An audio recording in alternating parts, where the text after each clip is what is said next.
बिस्मिल्लाहिर्रहमानिर्रहीम। अस्सलाम वालेकुम नाजरीन, आप यूट्यूब चैनल देख रहे हैं, मैं इमरान खान हूं। नाजरीन, एक सबसे पहले तो वो खबर ले लें जो मैंने आपको बताया था कि इमरान खान साहब का केस लगा हुआ है इस्लामाबाद हाई कोर्ट में। उनके वकील ये कह रहे थे कि इमरान खान साहब को अगर आज बेल मिल जाती है, और ये कोई मसला नहीं है, उन्होंने ये दावा किया था कि अगर ये बेल मिल जाती है तो फिर इमरान खान साहब को कोई रोक नहीं सकता, वो आज रिहा हो जाएंगे। लेकिन हुआ क्या, जिसका खदशा था, जो मैंने आपसे कहा था कि जब तक इस्लामाबाद हाई कोर्ट में चीफ जस्टिस सरफराज डोगर साहब हैं, एस्टेब्लिशमेंट को या इमरान खान के दुश्मनों को कुछ भी फिक्रमंद होने की जरूरत नहीं है, क्योंकि डोगर साहब किसी भी लेवल तक जाएंगे एस्टेब्लिशमेंट को सर्व करने के लिए, ऐसा दिखाई देता है।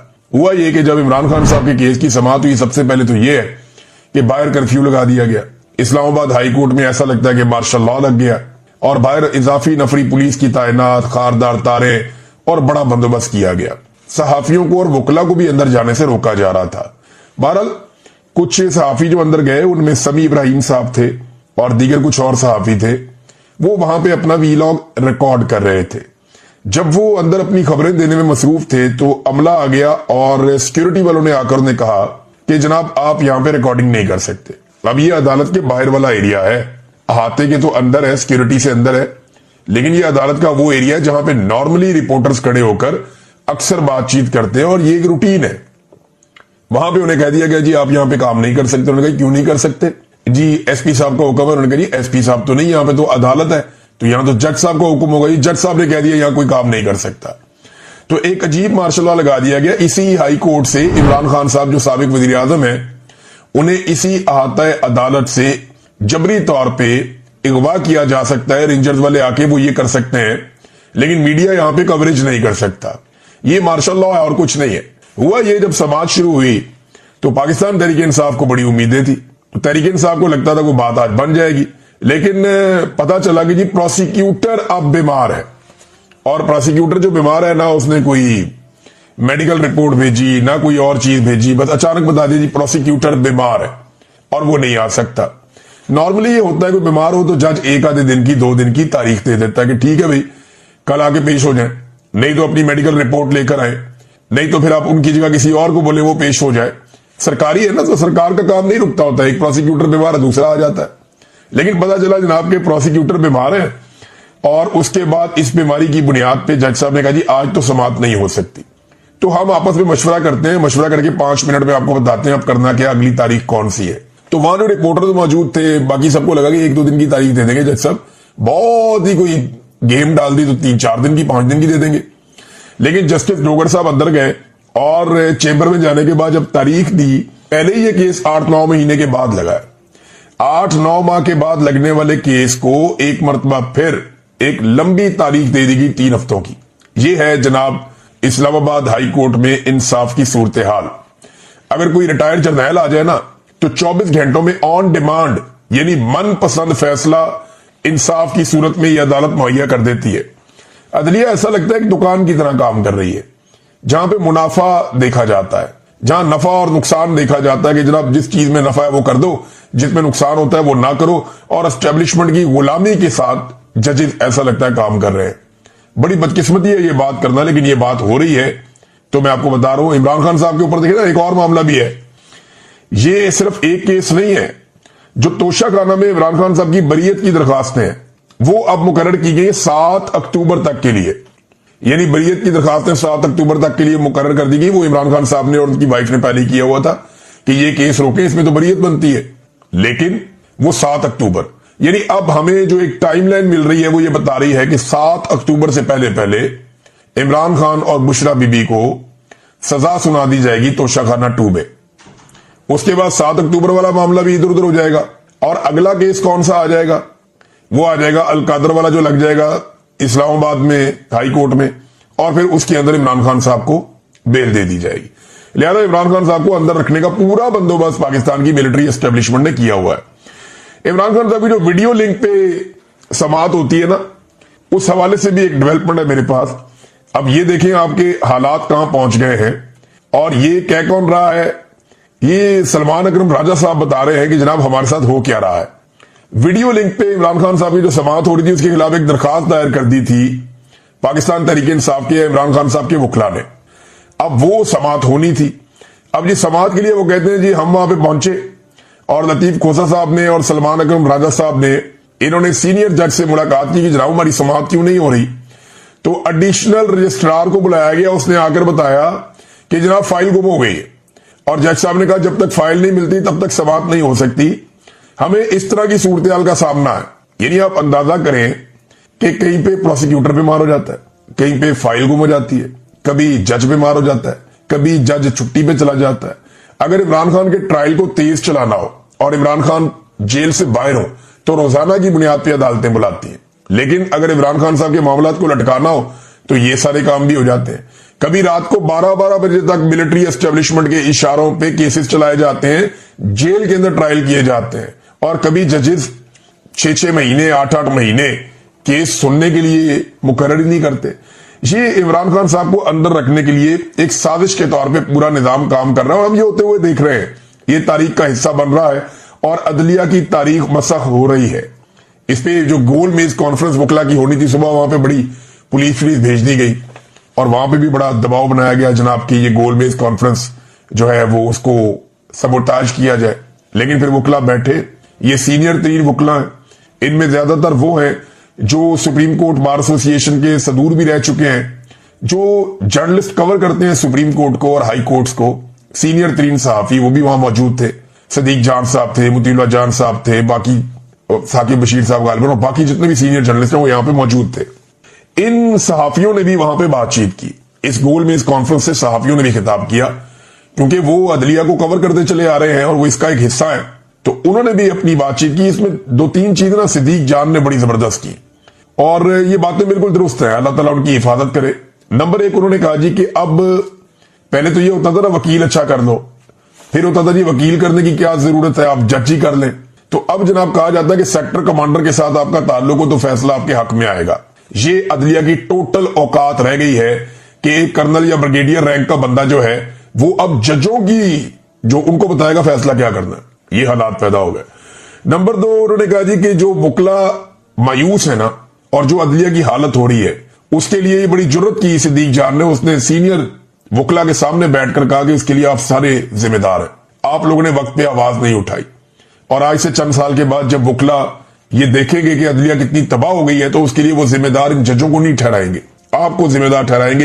ये जिम्मेदारी आपके कांधों पर। और ये गोल मेज कॉन्फ्रेंस यहां करने की बजाय आपको सुप्रीम कोर्ट ऑफ पाकिस्तान के दरवाजे पे होना चाहिए था, वहां पे ये बात करनी चाहिए थी। बड़ी इंपॉर्टेंट चीजें सदीक जान साहब ने कही। मुतीउल्लाह जान साहब ने बताया कि अदलिया पे किस तरह का खिलवाड़ हो रहा है। और इसके अलावा जो है वो एक स्टेटमेंट है, ये बड़ा इंपॉर्टेंट है। ये स्टेटमेंट है जनाब हामिद खान साहब का। एक तो अरब अब इस लड़ाई में उतरने जा रहे हैं, इस किस्म के अंदेशे का इजहार किया जा रहा है। अरब ममालिक अगर इस लड़ाई में उतरते हैं तो सबसे बड़ा बेनिफिशियरी होगा इसराइल। उसे फायदा होगा उस लड़ाई में जिसमें वो अकेला पड़ता जा रहा है। डोनाल्ड ट्रंप के लिए बड़ी मुश्किलात अमेरिका में पैदा हो चुकी हैं, नेतन्याहू के लिए बड़ी मुश्किलात पैदा हो चुकी हैं। पहली मर्तबा इसराइल को इतनी मार पड़ रही है और इतने बम इसराइल में गिर रहे हैं कि इससे पहले कभी माजी में हुआ नहीं, कभी किसी ने सोचा भी नहीं था कि इनके साथ ये होगा। अब अगर इसराइल के साथ अरब ममालिक इस लड़ाई में उतर जाते हैं तो सबसे बड़ा बेनिफिशियरी होगा इसराइल। सबसे बड़ा लूजर कौन होगा, यानी जिसको सबसे ज्यादा नुकसान होगा अगर अरब ममालिक का ईरान के साथ झगड़ा हो जाता है या वो इस लड़ाई में बराह रास्त उतर जाते हैं, तो वो ईरान के बाद पाकिस्तान होगा। देखिए नुकसान तो सारे खित्ते का होगा ना, लेकिन पाकिस्तान को बहुत नुकसान होगा दोनों सूरतों में। नंबर 1 ये कि पाकिस्तान अपने एक हमसाये से हाथ धो बैठेगा। बरादर इस्लामी मुल्क है, हमारे ईरान के साथ बड़े अच्छे ताल्लुकात हैं और किसी भी अरब मुल्क की सरहद बराह रास्त इस तरह से ईरान के साथ नहीं लगती जिस तरह पाकिस्तान की लगती है। पाकिस्तान एक लंबी सरहद शेयर करता है ईरान के साथ और उस सूबे की सरहद शेयर करता है ईरान के साथ जिस सूबे में हालात बहुत खराब है, जिस सूबे में आप रात के वक्त ट्रेवल नहीं कर सकते बलूचिस्तान में, उसके साथ ईरान लगता है। तो स्ट्रेटेजिकली पाकिस्तान को यह सूट नहीं करता कि ईरान जैसे मुल्क के साथ बिगाड़ पैदा कर ले, क्योंकि ये लड़ाई हमेशा तो चलनी नहीं है। अब लड़ाई का क्या नतीजा निकलेगा, या तो देखे ना टारगेट अचीव हो जाएंगे।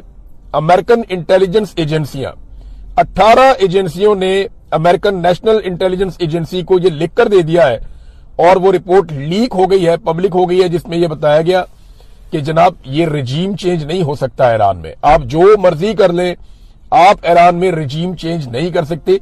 ये अमेरिकन इंटेलिजेंस एजेंसियों की रिपोर्ट है। अब रिजीम चेंज तो होगा नहीं, जो भी जंग के अहदाफ है वो ये हासिल कर लेंगे। अगर पाकिस्तान इस जंग में उतर जाता है, लेकिन ना अगर अरब उतरे तो पाकिस्तानियों को उतरना पड़ेगा। सऊदी अरब घसीट के पाकिस्तान को ले जाएगा, यूएई भी। हमने इन सारों के पैसे देने, वरना ये कहेंगे जनाब फौरी तौर पे हमारे पैसे वापस करो। तो अरबों की और ईरान की अगर लड़ाई हो जाती है तो इसराइल सबसे बड़ा बेनिफिशियरी और पाकिस्तान सबसे बड़ा इसका नुकसान उठाने वाला मुल्क बनेगा, क्योंकि एक तो हमारा हमसाया बहुत जाया हो जाएगा हमेशा के लिए, दूसरा हम इस लड़ाई के मुतहम्मिल हो नहीं सकते। तो पाकिस्तान को पूरी कोशिश करनी चाहिए, तुर्की को पूरी कोशिश करनी चाहिए और जोर लगाना चाहिए कि किसी तरह भी अरब ममालिक इस लड़ाई से बाहर रहें। ईरान ने भी हद्दुल इम्कान कोशिश की है कि ये लड़ाई ना हो। ईरान ने यह भी बताया कि हमारे पास 6 माह लड़ने की अभी सलाहियत मौजूद है। ऐसा नहीं है कि लड़ाई अभी खत्म हो जाएगी।